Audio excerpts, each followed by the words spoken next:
Now, like me, Jackie Walker was witch hunted out of the Labour Party, and I, for one, am glad to be out of it.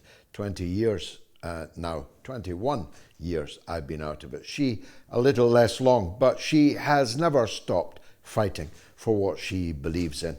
Jackie Walker, the activist and writer, joins me now on the mother of all talk shows. Jackie, thanks for coming on. These are very troubled times. They haven't reached London yet.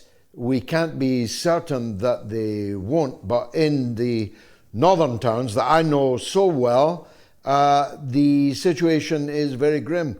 Tens of thousands of people are living in fear and have every reason to doubt that the police, that the state will be able to protect them from marauding people who are attacking others purely and simply because of how they look, the colour of their skin. They say they're after Muslims, but they're attacking non-Muslim black people, they're attacking Sikhs, they're attacking anybody of colour. And it's now the third night of that. I'm not sure we've seen this before, at least not since the Notting Hill riots of the early 60s, but this is on a much bigger scale. What say you? I think this is a phenomenon, but it is a phenomenon I think that many of us have predicted for quite a long time. I mean, those of us who've got our eyes open politically knew it was coming and what was coming. But what is extraordinary at this point is how quickly it has happened since Starmer became the Prime Minister.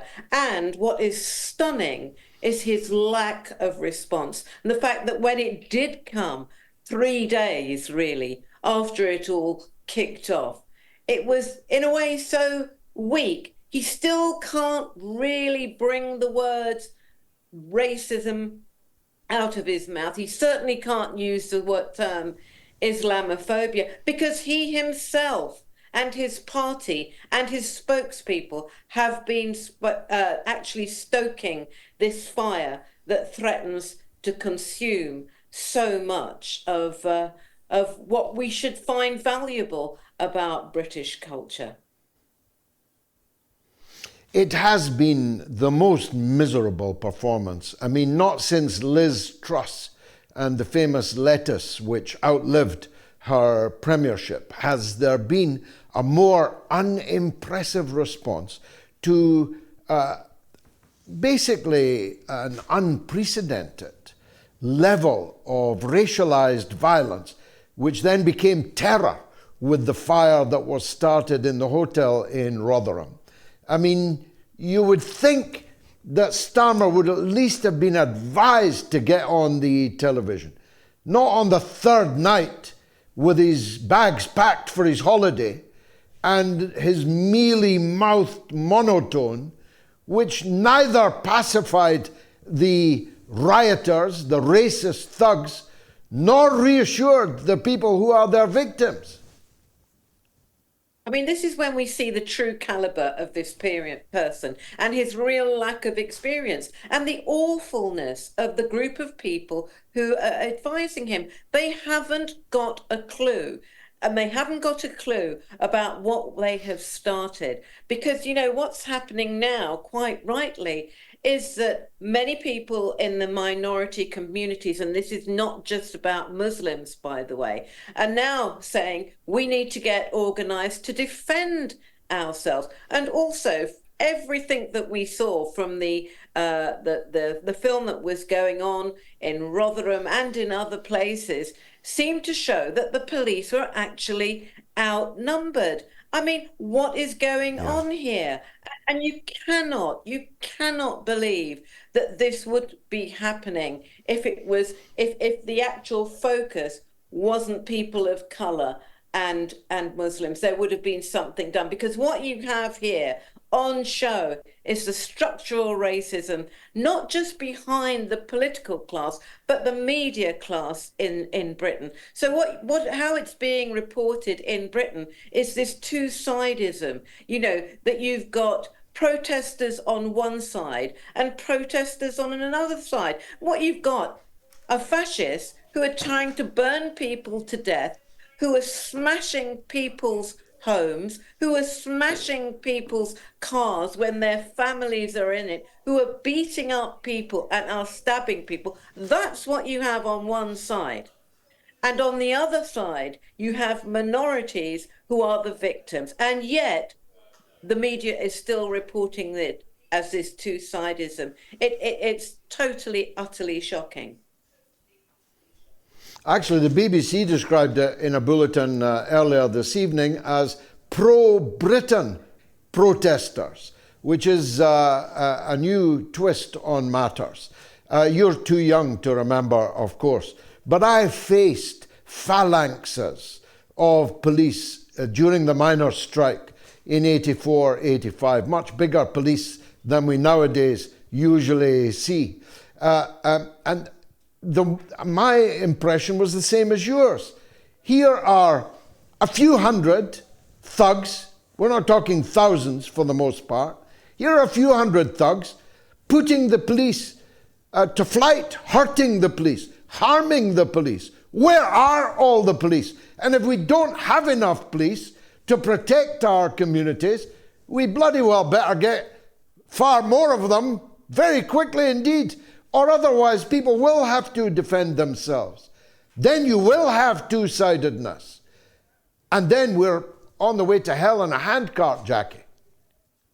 Totally. I'm afraid I'm not so young. I mean, I was in my 20s when the miners' strike was going on, and we were collecting money for the miners when I was a student. So I was kind of involved in that way. And I also remember, and I'm sure you remember, what happened at New Cross when the racists and fascists tried to walk down through my area, and they were seen off, not by the police, by the way, not by the police at all, but by militant community anti-racist. And that is what's happening now. In fact, the protection of minorities and of communities is not really happening by the police. It's happening by communities coming together. But this is also complex, isn't it? Because I think this is also linked to what's happening in Palestine, what's happening in Israel. I think it's what's happening and what's happened at parliamentary level. It is a huge,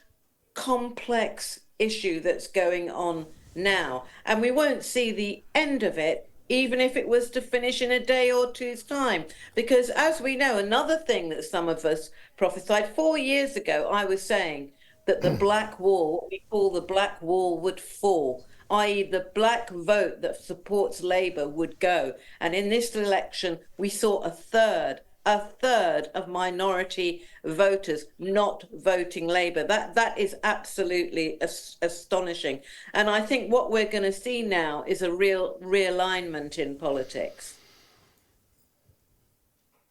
Well, this is all the product of what they used to call, now they're not so keen on calling it this, centrism, isn't it? It's the prevailing socio-economic and cultural outlook of a succession of centrist governments from John Major until this day. We have people who have left the north, the coastal communities, the abandoned towns, the rundown cities, places like Hull, places like Stoke, places like Rotherham. It's all dry tinder, Jackie, and all because of the failure of successive neoliberal governments, whatever party they claimed that they represented.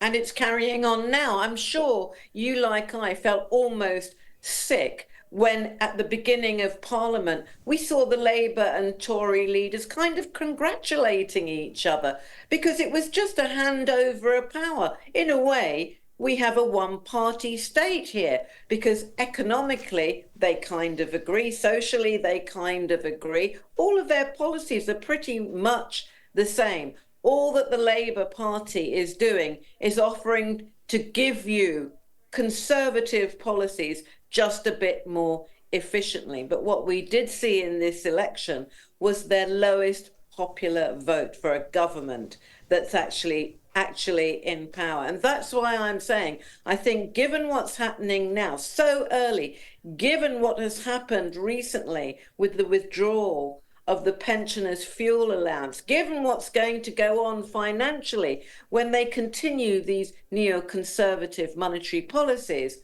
I think we're going to have a very interesting next election and a realignment. If we get there, unless the world blows up in between. Jackie Walker, writer and activist. Pleasure, an honour actually, to have you on the mother of all talk shows. Come back again soon.